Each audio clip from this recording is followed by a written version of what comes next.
क्योंकि हम तो ये कहते हैं कि मतलब हमारे लिए तो मेन मोटिव ये है कि बच्चे को शिक्षा से वंचित नहीं रखना चाहिए।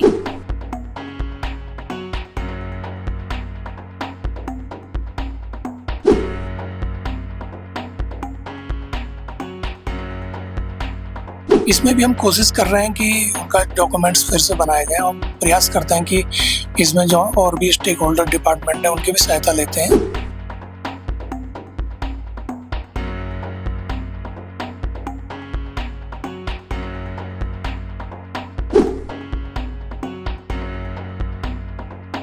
या जिनके कोई सहारा नहीं है, इन बच्चों को जो है हम लोग चिन्हित करके इनको जो है स्कूलों में दाखिला दिलवा रहे हैं। ये या तो बोलते रह जाएंगे, खेलते रह जाएंगे, या डिस्टरबेंस पैदा होगा जिससे अन्य बच्चों का भी नुकसान होगा। नमस्कार, आप देख रहे हैं प्रतिपक्ष संवाद और मैं हूं आपके साथ देवेंद्र नेगी अपने सहयोगी कैमरामैन हर्षित के साथ। इस समय हम मौजूद है वरिष्ठ पुलिस अधीक्षक कार्यालय हल्द्वानी पर। एक ड्राइव चलाई गई है अभी, ऑपरेशन मुक्ति।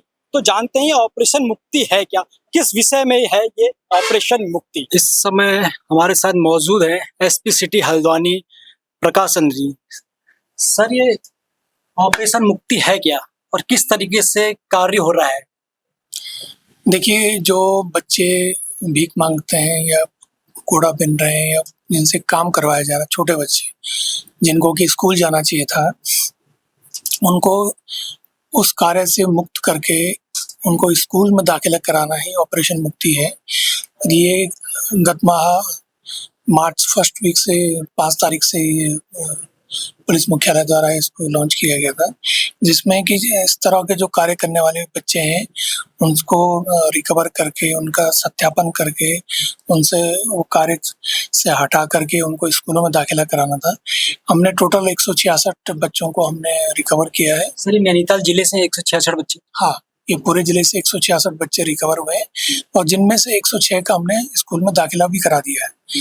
शेष का भी हम कोशिश करेंगे जल्द से जल्द दाखिला। सर, इसमें बहुत सी समस्याएं आ रही हैं कि एडमिशन मिलने में समस्याएं आ रही हैं, उस पर क्या कहेंगे आप? देखिए, हम स्कूलों से भी बात करते हैं, इसमें गवर्नमेंट भी, सरकारी स्कूल भी, हम प्राइवेट स्कूलों से भी सहयोग लेते हैं। साथ ही इसमें बहुत सारे एनजीओ भी हमारी इसमें मदद कर रहे हैं और दाखिला लेने में वैसे अभी ऐसी कोई दिक्कत सामने नहीं आई है। सारे डॉक्यूमेंट्स को लेकर के आ रहे हैं, उनके डॉक्यूमेंट्स पूरे नहीं है उन बच्चों के, जो जैसे आधार कार्ड नहीं बने हैं, किसी के जन्म प्रमाण पत्र नहीं है, तो उनमें काफी समय लग रहा है। इसको लेकर कुछ कहेंगे आप? हाँ, इसमें भी हम कोशिश कर रहे हैं कि उनका डॉक्यूमेंट्स फिर से बनाए जाएँ और प्रयास करते हैं कि इसमें जो और भी स्टेक होल्डर डिपार्टमेंट है उनकी भी सहायता लेते हैं। उनसे भी अपनी मीटिंग की हुई है और वो भी सहयोग कर रहे हैं। और इसमें बेसिक प्रॉब्लम तो इस चीज़ की आती है कि जो बच्चा अगर कोई काम कर रहा है तो घर के लिए कमाऊ सदस्य के तौर पर उसे लेते हैं, तो उनको माँ बाप को भी कन्विंस करना और उनके लिए भी रोजगार ढूंढना है, या ये बच्चा इस तरह की मतलब काम क्यों कर रहा है, तो उस पर भी ध्यान रखना पड़ता है और उसको भी हमें टैकल करना पड़ता है। अधिकतर मुख्य समस्या मुझे भी जो नजर आ रही है शायद यही न है कि कमाऊदार बेटा है उनका। अब वो सर वो 14 पार भी कर चुका है, कुछ उम्र भी आड़े आ रही है, कुछ नियमावली इस तरीके की है कि 14 साल से कम बच्चों को एजुकेटेड किया जाता है, लेकिन सर कुछ उम्र पार कर चुके हैं, तो सर उनका एडमिशन कैसे होगा सर, ये जो 14 पार कर चुके हैं? देखिए, उनके लिए शिक्षा विभाग से बात हुई है। आजकल उम्र की कोई सीमा नहीं है। आपने देखा होगा कि कई लोग बड़ी बड़ी उम्र में भी हाई स्कूल पास कर रहे हैं, ऑनलाइन कोर्सेज चल रहे हैं, तो ऐसा नहीं है, उम्र इसमें बाधा नहीं है। वो किसी भी उम्र से शुरू कर सकता है, लेकिन उसमें उसको एक माहौल, एक परिवेश हम दे सकें और उसकी इच्छा शक्ति हो और सभी इसमें सहयोग करें, तब जाके संभव है। सर, ये ड्राइव कब तक चलने वाली है? देखिए, इसमें तो लगातार हम इसको अभियान को जारी रखेंगे। ये तो निरंतर चलने वाला कार्य है, जिसको कि किसी अभियान के तौर पे मतलब एक लिमिटेड समय में लेकर इसे पूरे लगातार पूरे वर्ष भर से चलाया जाना चाहिए। सर, ये नैनीताल पुलिस कितनी टीम को लेकर और किस तरीके से ऑपरेशन मुक्ति को लेकर कार्य कर रही है? देखिए, इसमें 4 टीमें बनी हुई हैं, जिसमें एएसटीओ इसका नोडल अधिकारी है। वो इसमें सभी टीमों का साथ लेके चलते हैं, जो भी टेक्निकल सपोर्ट होता है वो भी प्रोवाइड करते हैं। और इस समय हम पहुंच चुके हैं राजपुरा इंटर कॉलेज पे। देखते हैं कि यहाँ किस तरीके की समस्या है ऑपरेशन मुक्ति के अंतर्गत जो बच्चों का एडमिशन हो रहा है उसमें। नमस्कार। बड़े बच्चे छोटे बच्चे नहीं है। और इसमें ऑपरेशन मुक्ति से जुड़े हमें आनंद जोशी सर भी दिखाई दे रहे हैं। सर नमस्कार। हाँ नमस्कार सर। सर ये ऑपरेशन मुक्ति आखिर है क्या और किस तरीके से इसका कार्य चल रहा है?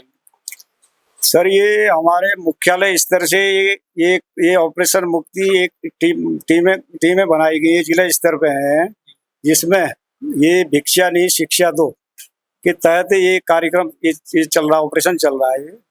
इसमें हमारे वरिष्ठ पुलिस अधीक्षक जिले के वरिष्ठ पुलिस अधीक्षक उनके नेतृत्व में ये नोडल अधिकारी हमारे अपर पुलिस अधीक्षक महोदय हल्द्वानी, इनके नेतृत्व में हम लोग काम कर रहे हैं, जिसमें ये 4 टीमें बनी हुई हैं। ये सभी अपने स्तर से अलग अलग क्षेत्रों में कार्य कर रही हैं। इसमें बच्चों को ये बाल श्रम से अलग करते हुए जो निराश्रित हैं या जिनके कोई सहारा नहीं है, इन बच्चों को जो है हम लोग चिन्हित करके इनको जो है स्कूलों में दाखिला दिलवा रहे हैं। सर स्कूलों में दाखिला तो इस समय शायद जहाँ तक मेरी जानकारी है तीसरा सत्र चल रहा है। ये मार्च फर्स्ट वीक से शुरू हुआ था। पहले में आपका उनको ढूंढना है कि किस तरीके के ये हैं, फिर जागरूकता करनी थी और अब जाकर के इनका एडमिशन है। तो सर ये एडमिशन को लेकर के क्या समस्याएं आ रही हैं? ये समस्याएं सर ये है कि इसमें ये जो है बच्चों का जो किसी के आधार नहीं बने हैं और किसी के जो है कोई डॉक्यूमेंट्स नहीं है, इनको भी हम लोग जो है इनके तहसील के माध्यम से इनका आधार कार्ड भी बनवाया गया है और इनका जन्म प्रमाण पत्र भी बनाया गया है। तो इसके आधार पे जो है इनको जो है हम स्कूल में, और कुछ बच्चे ऐसे हैं जो स्कूल अभी तक गए ही नहीं है, जिनको पढ़ना लिखना अवाक या कोई भी चीज मतलब पढ़ना ABCD कुछ नहीं आ रही है इनको। सर इसमें तो काफी समस्या आ रही होगी आप लोगों को, क्योंकि डॉक्यूमेंट तो शायद लगभग मुझे लगता है शायद किसी का ही पूरे हों, तो फिर डॉक्यूमेंट बनाने में काफी टाइम लग जाएगा, पहला सत्र भी निकल जाएगा पढ़ाई का। तो सर ये किस तरीके से होगा कार्य? ये चीजें वैसे हम लोग इस कार्य को लगभग पूर्ण कर चुके हैं और ये 30 तारीख तक हमारा ये कार्य चल रहा है। और कुछ ये कार्य ये मार्च फर्स्ट वीक से ये चल रहा है, ये अप्रैल लास्ट 30 तक चल रहा है। ये कार्य हम लोग लगभग पहले चिन्हित किया इनको, फिर उसके बाद इनको दाखिला कर रहे हैं हम लोग। ये लगभग हो ही चुका है। कुछ बच्चे दो चार बच्चे रह गए हैं, इनको भी हम जो है दाखिला करने के लिए आए हैं यहाँ स्कूल में। सर ये ऑपरेशन मुक्ति के तहत जो एडमिशन कराने आए हैं इस समय जोशी सर, तो किस तरीके की समस्याएं आ रही हैं जो बच्चों के एडमिशन को लेकर? ये जो बच्चे ऑपरेशन मुक्ति के तहत जोशी सर लाए हैं, ये या तो स्कूल छोड़ चुके हैं या पहली बार भी स्कूल नहीं गए। एक केस ऐसा था आज जिसने एक बार भी स्कूल में प्रवेश नहीं लिया था। वो बच्चा न नाम लिखना जानता है, न अ क ख ABC या गिनती जानता है। हाँ, उसको किसी हिसाब से गिनती याद है, लेकिन लिखने का उसको बिल्कुल भी अभ्यास नहीं है। तो ऐसे बच्चों को अगर हम अपने इंटर कॉलेज में दाखिला देंगे तो एक तो ये उम्र से उस एज ग्रुप से बड़े हैं, तो अगर ये लिखना पढ़ना नहीं जानेंगे तो ये वाइट बोर्ड या ब्लैक बोर्ड में जो भी काम बताया जा रहा है उसमें ये इन्वॉल्व नहीं हो पाएंगे, जिससे ये या तो बोलते रह जाएंगे, खेलते रह जाएंगे या डिस्टरबेंस पैदा होगा, जिससे अन्य बच्चों का भी नुकसान। इनके लिए स्पेशल स्कूलों की जरूरत पड़ेगी, जैसे कि अगर जो 14 से 14 से ऊपर हैं जो बच्चे, और लगभग उनके कार्य करने की टाइम शुरू हो गया। माँ बाप भी एक परेशानी, जैसे सब लोग बता रहे थे कि माँ बाप खुद ही नहीं भेजना चाहते हैं स्कूलों में, तो सर उनके लिए उनका एडमिशन कैसे होगा? ये तो एक समस्या पैदा हो जाएगी यहाँ पे। मेरा ये मानना है कि ऐसे बच्चों को NGOs के द्वारा या पर्टिकुलर कोचिंग जो संस्थान है, NGO एक मुख्य रोल निभा सकता है इसमें, आप ये कहना चाहते हैं? NGO इसमें मुख्य रोल निभा सकता है। वो कम से कम बच्चे को पढ़ना लिखना और गिनती का बोध कराना सिखा सकता है। तो उसके बाद फिर हमारे यहाँ 14 साल के कम उम्र वाले बच्चों का दाखिला हम आसानी से कर सकते हैं। मैम क्या नाम हो आपका? मेरा नाम है नैना लोहनी। तो नैना जी ये बताइए, ये जो भिक्षा नहीं शिक्षा चाहिए, शासन ने एक ऑपरेशन मुक्ति चला रखा है, तो इसमें क्या समस्या आ रही है बच्चे को एडमिशन दिलाने में आपको? एक्चुअल सर ऐसा है ना कि हम बच्चों को पढ़ाते तो हैं अपने पास, हमने उनको मतलब इतना सामाजिक ज्ञान दे रखा है कि वो अक्षर ज्ञान कर सके, बच्चों के साथ उठ बैठ सके, उन्हें पता चले कि हाँ स्कूल एक्चुअल में होता कैसा है। इतना ज्ञान तो हम उनको दे देते हैं, लेकिन उसके बाद भी हमारे लिए सबसे मेन मोटिव ये होता है ना कि बच्चे के डॉक्यूमेंट्स क्लियर नहीं होते। अगर माना कि किसी कोई बच्चा यूपी से पढ़ के आया है, यूपी से आया, अब उस समय पे उनकी सिचुएशन कुछ रही होगी, तो यहाँ आके अब कम से कम 12-13 साल उनको यहाँ हो गए रहते हुए इस हल्द्वानी के अंदर। अब वो यहाँ पर सर्टिफिकेट अपने नहीं बना पाए, डॉक्यूमेंट्स नहीं कर पाए, बच्चे का प्रमाण पत्र नहीं है उनके पास, ठीक है, लेकिन क्या अब ऐसा जरूरी है कि उनके पास ये आधार कार्ड या उनके सर्टिफिकेट होने चाहिए? उनके लिए शिक्षा की कोई और ऐसी पद्धति अपनाई जाए जिनकी शिक्षा मिल जाए और ये इनकी जरूरत ना पड़े डॉक्यूमेंट्स की?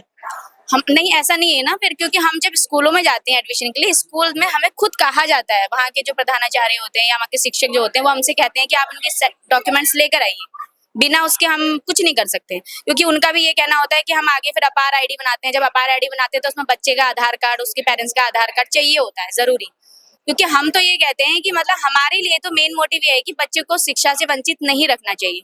मैम फिर किस तरीके से एडमिशन होगा उनका, बच्चों का कैसे एडमिशन होगा? इसमें तो काफी समय निकल जाएगा और ये जो अभी पहला सत्र शुरू हो चुका है जी। लगभग यही भी निकल जाएगा। बिल्कुल, अब यही तो परेशानी है ना हमारे लिए, क्योंकि हमें हमें मतलब शासन की तरफ से कुछ ऐसी मतलब मदद मिले कि जहाँ जिन बच्चों के पास आधार कार्ड नहीं है, उनके जिनके एडमिशन होने में हमें इतनी समस्याएं हो रही हैं, मतलब उनके एडमिशन हो सके। ये हो कि हाँ अगर कोई मतलब शासन हमें कुछ ऐसा तरीका बताए कि हाँ बच्चे को हमने कम से कम शिक्षा से वंचित तो नहीं रखना है, क्योंकि वो बच्चा हमने 11 महीने से पढ़ाया, उसके बाद वो फिर घूम रहा है, फिर क्या फायदा हुआ हमारे पढ़ाने का। कम से कम कुछ ऐसा तो हो कि हाँ आप तब तक उस बच्चे को अपने स्कूल में दाखिला दें, फिर वो आपको डॉक्यूमेंट्स बना के दे, हाँ, ये या हो फिर सकता हम है। दें ना, मतलब आप कुछ तो करिए मदद हमारे लिए, क्योंकि हम भी एक ही साइड से कैसे करेंगे। हाँ ये हो सकता है कि आप बच्चे को उस समय तक कुछ दाखिला दें, उसका एडमिशन करवाएं, फिर हम उसको आपके डॉक्यूमेंट्स देंगे या वो बना के देगा आपको, आप उसको डेली कहेंगे कि आप दीजिए तो वो देगा। मतलब ये कि हमें भी बहुत सारी समस्याओं का ये सामना करना पड़ रहा है कि जिन बच्चों के डॉक्यूमेंट्स नहीं है उनके लिए हमारे ये दिक्कत है, उनको दाखिला नहीं मिल रहा है। उनको दाखिला नहीं मिलेगा तो वो वैसी शिक्षा से वंचित हो जाएंगी। तो ये एक समस्या बनी हुई है। ऑपरेशन मुक्ति तो चल चुका है और कल समाप्त भी होने वाला है, लेकिन डॉक्यूमेंट बच्चों के तैयार नहीं हो पा रहे हैं और पहला सत्र भी समाप्त होने वाला है। देखते हैं कि किस तरीके से इस समस्या का निदान होता है।